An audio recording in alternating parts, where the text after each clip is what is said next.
I want you to consider Anne. Anne was pregnant and in a domestic violence relationship. One day, Anne was able to flee from her batterer to escape a beating.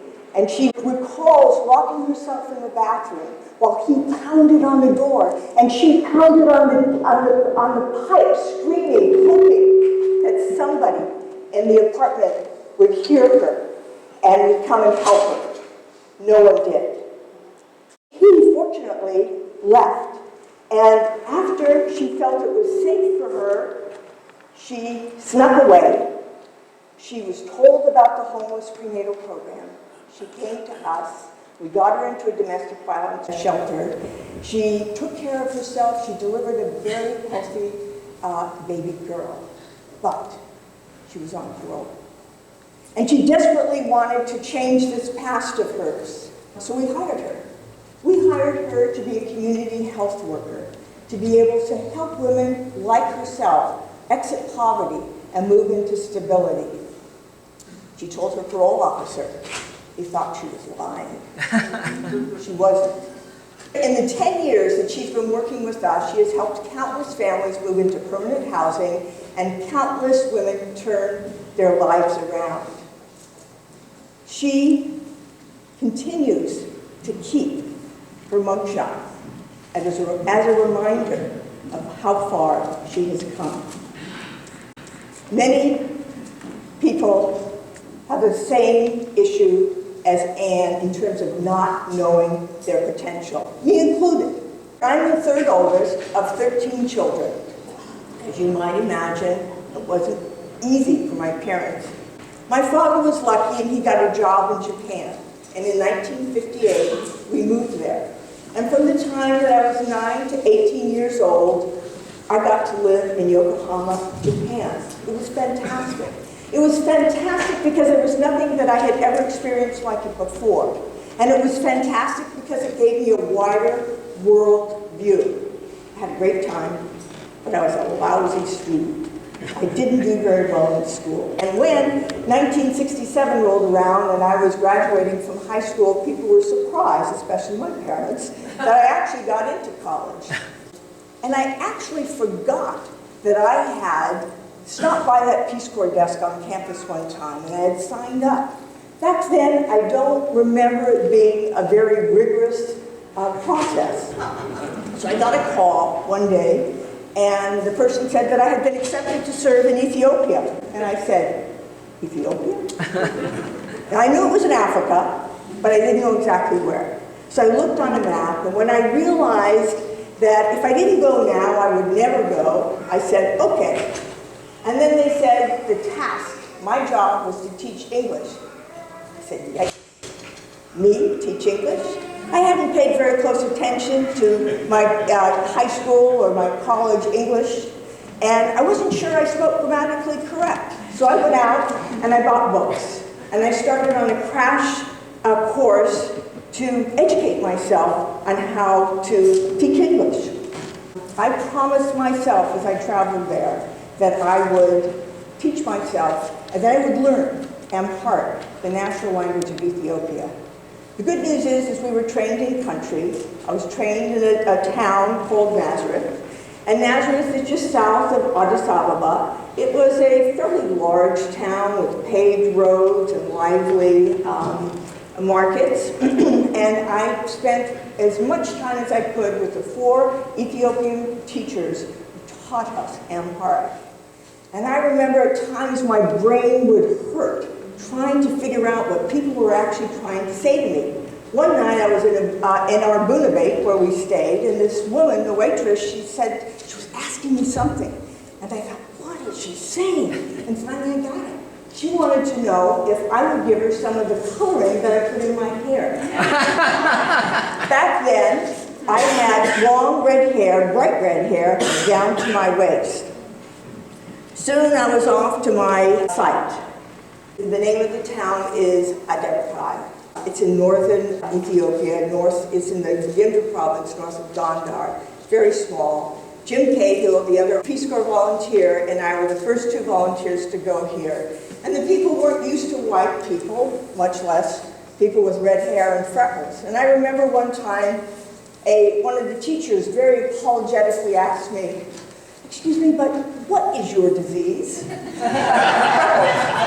I told her the good news was it wasn't contagious. The year was 1974, and there was a terrible famine in Ethiopia. And while Aderkai was spared from it, not every place experienced a famine, but I did hear stories of bus drivers that drove from Wallo province into Addis Ababa that would be stopped by a wall of starving people. And to get the people to disperse, they would throw bags of bread outside the window. Because of the famine and because of the way the government dealt with the famine, there was unrest. And the unrest was subtle. And in Aderkai, we didn't actually experience the unrest. My 2 years was coming up, and it was the rainy season. And I waited for 7 days for the bus to be able to make it through the mud, to pick us up, to take us back to Addis. And as I waited for that, I said to myself, I reflected on what I had given and what I got. And there was no comparison. It had been the most incredible life experience I had ever had. But I gave English.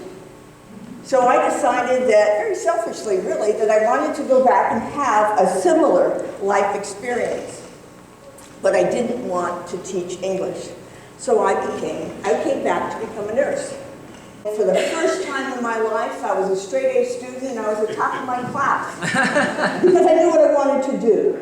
And in 1980, I found myself getting off of an airplane in Mogadishu, Somalia. And when I got that whiff of the sweet East African air, I said to myself, this is exactly why you went back to nursing school. And I realized then, it was an aha moment for me, and I realized then that with opportunity, some determination, and good hard work, that people could do anything basically that they wanted to do. In the early to the mid-80s, I worked in Somalia, Uganda, and the Sudan. In 1985, I worked on the border with Tigray province and the Sudan. Tigray and Eritrea were at war with the Ethiopian government.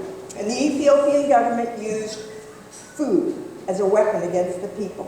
And the people walked anywhere from 2 days to 2 weeks to reach the camp. Honestly, it wasn't a camp. It was a piece of land. And they stopped there because it had a river. And they needed the water. And during those 6 months that I was there, I worked with International Rescue Committee, our job was to do public health services. And there were no latrines, there were no structures for people to live, they had absolutely none, no purified water. And so I thought, how are we going to be able to reach the people? And in the 6 months, we had 4 epidemics. We had a measles, a meningococcal meningitis, a cholera, and a hepatitis. And what we did was we chose to train women in the camp. We trained them to be the link to the people that we were there to serve. We chose women because women are the traditional healthcare provider in their community. They give birth to the children. They help other women give birth to the children. They never leave their families while a man might leave to go get work someplace else. And they had the lowest place in society, and that was based solely on their gender. These women were phenomenal. We had, for the meningococcal meningitis epidemic, we vaccinated 55,000 people in 7 days. And we did that because of these women who could link to the people. Yes, we needed the vaccines, but if we didn't have the people, the vaccines were useless. And so, they were fantastic. And each time, and not only that, is I would see them walking around the camp, walking tall and feeling proud and working with their people. And each time I came back to the United States, I would go back to school. I became a family nurse practitioner, and then in 1988, I was here at UC Berkeley getting my master's in public health.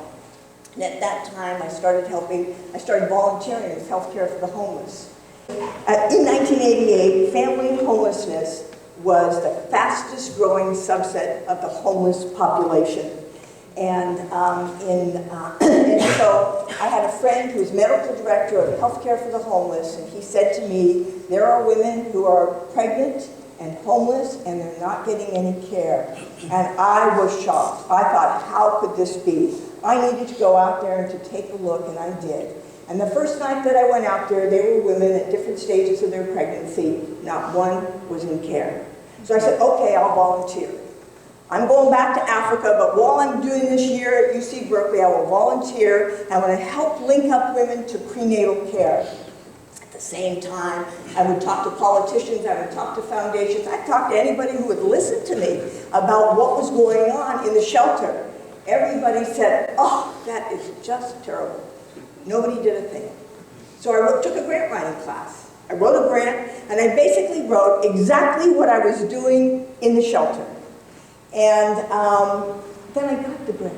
And when I got the grant, I wanted to say I was just kidding. Because I was going back to Africa. I was going to work in the developing world. Well, guess what? I found it right here in America.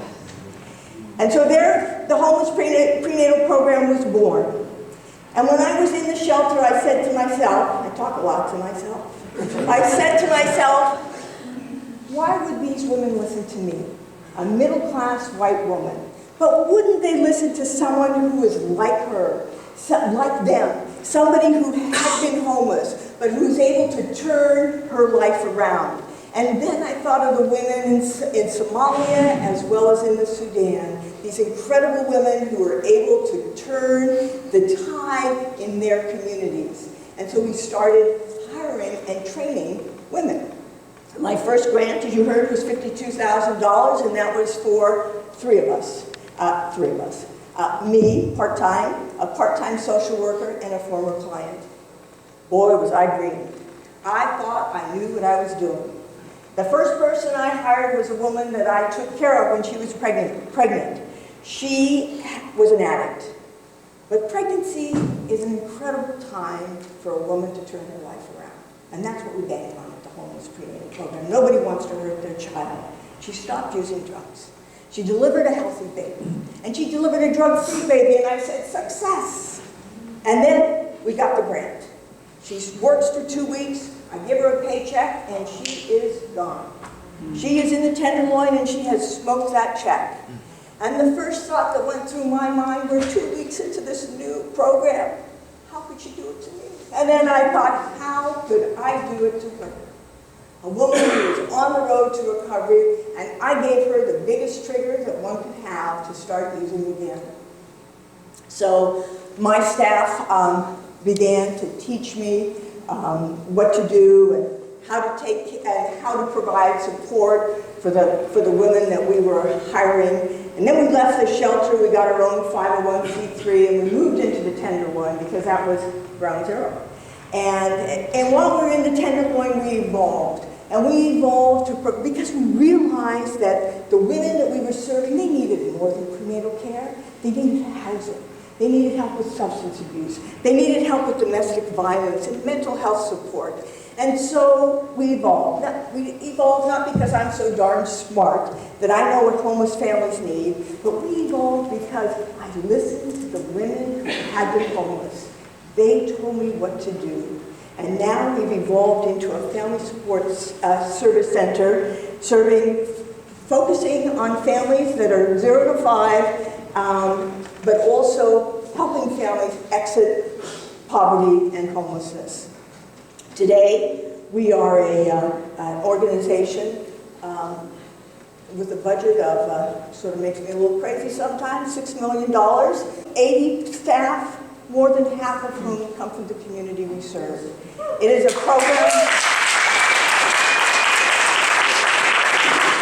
It's a program I've always said that I like to say that functions with integrity. It's a program that listens to the community, and it's a program that invests in the community. From my Ethiopia experience with education, I have offered my staff 4 hours of paid time a week if they will use it towards higher education. Women who think that that they cannot pass a test, that they cannot do anything, that they cannot go forward in education. They move boulders. My screensaver right now is 2 women, both of whom are formerly homeless. They have their caps and gowns on, grin ear to ear. 2 years ago in May, they graduated from San Francisco State University, and they are both homeowners today. So don't tell me that it can't work. Woo! I started this program when I was 40 years old. And I tell you that because a lot of people think they can't do something when they're 40 because they're too old. Well, you're wrong. It can be done. I returned from the Peace Corps when I was 26. The Homeless Prenatal Program is 26 years old. And I can't wait to see what the next 26 years brings to me.